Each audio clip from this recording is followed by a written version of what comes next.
جاوید لطیف صاحب، مختصر سا آج آپ کا خطاب ہونا چاہیے جناب میاں صاحب، آپ نے جانا ہے سفر پہ، پلیز۔ میں شکریہ جناب اسپیکر، میں گزارش کروں گا کہ جو ابھی میرے بھائی بھوتانی صاحب بات کر رہے تھے کہ اگر اصل کریکٹر جو ہیں کسی بھی سازش کے وہ سامنے نہیں لائے جاتے تو پھر پاکستان اسی حال کو پہنچتا ہے جو 9-10 مئی کو ہوا۔ گزارش یہ ہے کہ کیا یہ واقعہ ایک دن میں ہو گیا ہے؟ یہ ایسا نہیں ہے جناب اسپیکر۔ میں گزارش یہ کرنا چاہتا ہوں کہ جب تک آپ سازش کرنے والے کرداروں کو بے نقاب نہیں کریں گے، پاکستان اب متحمل مزید نہیں ہو سکتا کہ ایسی سازشیں پاکستان کے اندر ہوتی جائیں اور ہم سنبھل جائیں۔ میں ایک گزارش کرنا چاہتا ہوں جناب اسپیکر، گزارش اتنی ہے کہ پاکستان کے اندر عالمی فورسز ہمیشہ سے مداخلت کرتی آئی ہیں، مگر اس طرح کبھی اوپن طریقے سے کبھی کھلے عام عالمی فورسز نے کسی کو سپورٹ، کسی سازش کو سپورٹ نہیں کیا جس طرح آج کر رہی ہیں۔ اور یہ سلسلہ اگر روکنا ہے، جو کہ اب روکنا چاہیے، میں یہ کہتا ہوں کہ اگر 9-10 مئی کے جو لوگ مجرم ہیں ان کو اگر کہا جا رہا ہے کہ آرمی ایکٹ کے تحت ان پہ کیس چلائے جائیں گے، میرے جیسے سیاسی ورکر سویلین کے خلاف آرمی ایکٹ کا کیس ہو، ان عدالتوں میں چلے تو ہم مخالفت کرتے ہیں، مگر جب پاکستان کی بقا کا مسئلہ آئے اور ساتھ والی عمارت سے جو میرے قاضی ہیں وہ جس طرح بھوتانی صاحب نے کہا کہ تھوک کے حساب سے بیلیں دیتے جائیں اور ان مقدمات پر بھی بیلیں دے دی جائیں، ضمانتیں دے دی جائیں جو ابھی اس نے جرم کرنے ہیں، تو پھر میرے ملک کو بچانے کے لیے آرمی ایکٹ کو سپورٹ کرنا پڑے گا تاکہ اس ریاست کو بچا سکیں جس کے آئین کی بات کرتے ہیں، جس کے اداروں کی ہم بات کرتے ہیں۔ یہ ریاستی ادارے آئین اس وقت ہوگا جب میری ریاست ہوگی، اور اگر میری ریاست کو نقصان پہنچے گا تو میں کس آئین کو مقدس جانوں گا؟ تو میں یہ عرض کرنا چاہتا ہوں جناب اسپیکر، اگر ان کرداروں کو جن کی ویڈیو آئیں، جن کو موقع پہ پکڑ لیا گیا یا جن کو آج پکڑا جا رہا ہے، اگر صرف ان پر مقدمات چلے اور ماسٹر مائنڈ کو نہ پکڑا گیا، جس نے یہ سارا ڈیزائن کیا، جس نے یہ سارا کھلواڑ کیا، اس کو اگر عالمی دباؤ یا کسی کا چہیتا ہونے کے ناطے یا کسی قاضی کا قریبی ہونے کے ناطے یا ججز گیٹ سے اندر جانے والے کو آپ کسی وجہ سے بھی چھوڑ دیتے ہیں تو ان کرداروں کو سزا جو ہوئی ہم کسی طور پر قبول نہیں کریں گے۔ ہم قبول کریں گے اگر طاقتور کو بھی وہی سزا ملے، سازش کرنے والوں کو بھی وہی سزا ملے جو پیسہ لے کے وہ واردات کرنے والوں کو سزا دی گئی ہے، اور اگر آپ چھوٹوں کو سزا اور دیں اور طاقتور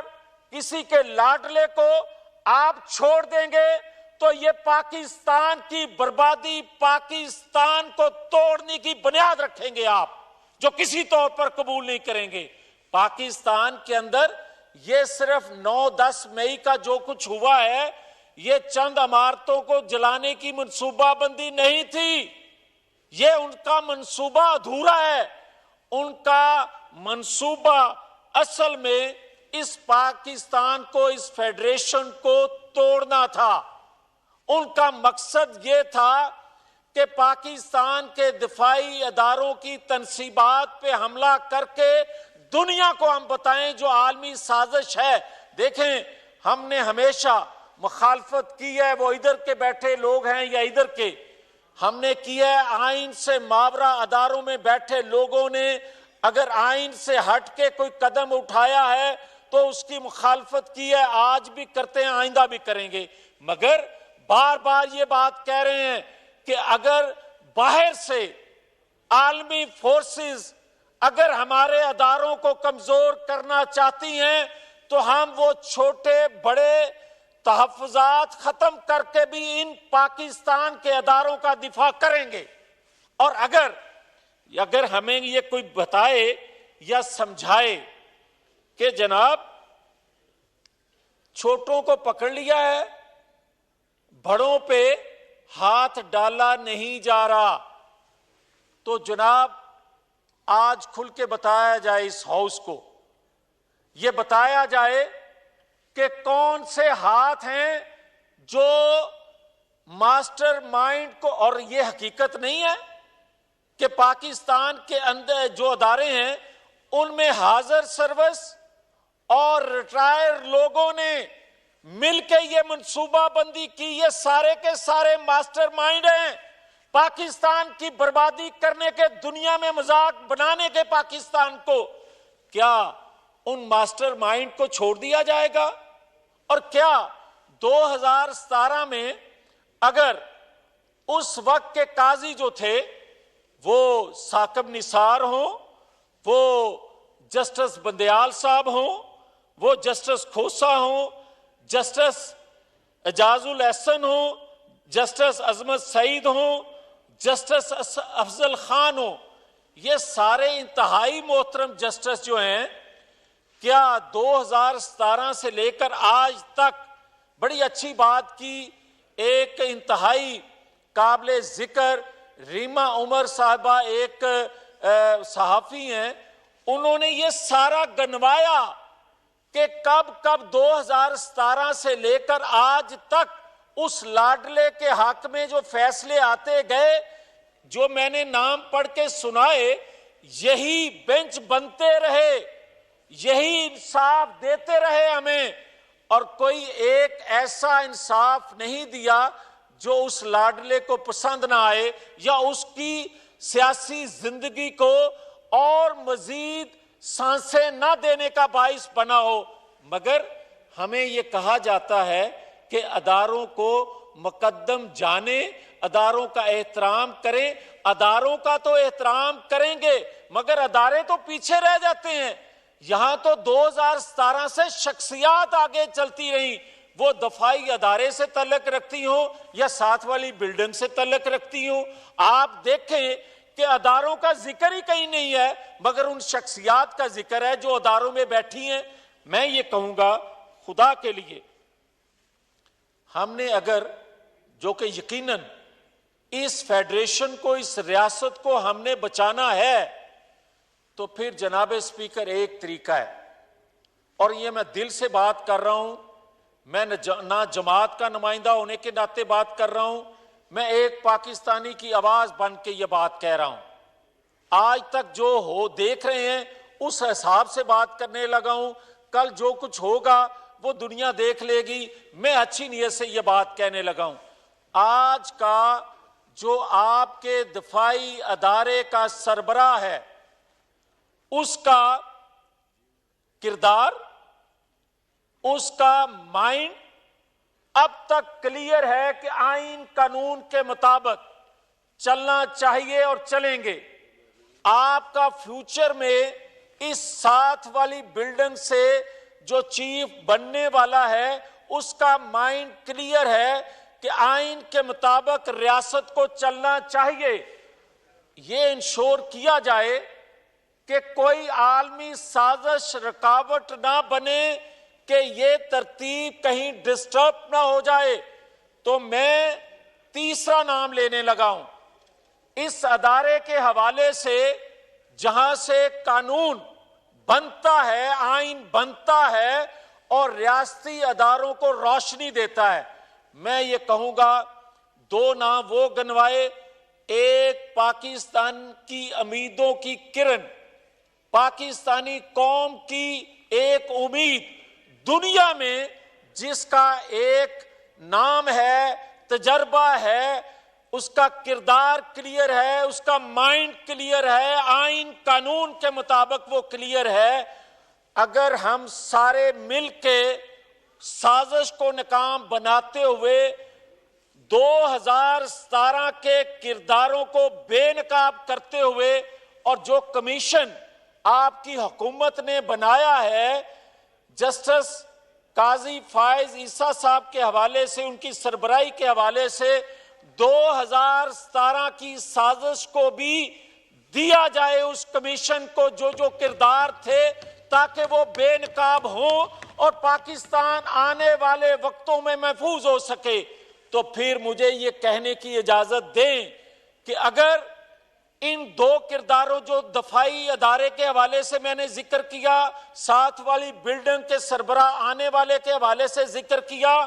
اور اس پاکستان کی پارلیمان کو فیوچر میں ایک نام نواز شریف، اگر اس پر جو کچھ گزری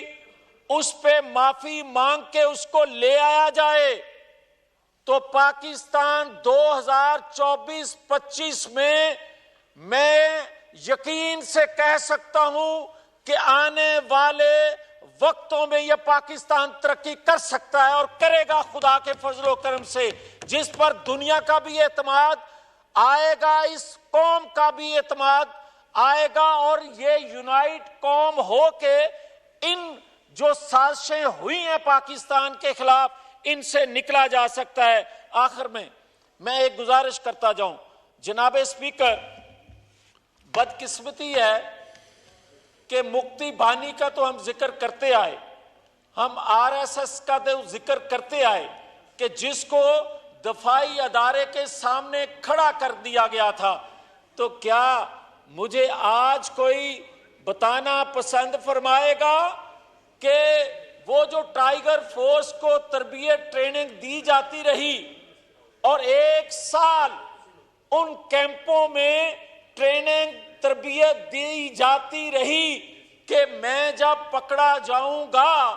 تو ان تنصیبات پہ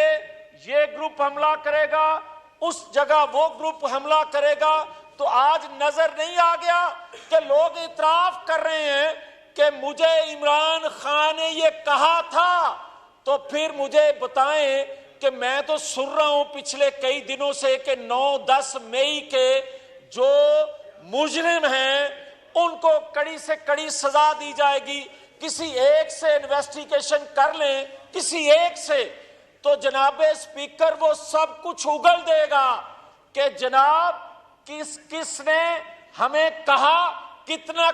پیسہ کہاں سے آیا، کتنی دیر ٹریننگ کرتے رہے، اور پاکستان کی سرحدوں سے باہر سے بھی لوگ آ کر اس مجرمانہ فعل کے ذمہ دار بنے۔ تو جناب اسپیکر، ایک دفعہ گرفتار ہونے سے اس کی ٹانگ ٹھیک ہو گئی جو 6 ماہ سے نہیں ہو رہی تھی، دوسری دفعہ گرفتار کرنے اس کا خدا گواہ دماغ ٹھیک ہو جائے گا اور پاکستان درست ہو جائے گا، پاکستان ترقی کی راہ پر چلنا شروع ہو جائے گا۔ بہت شکریہ۔ Thank you.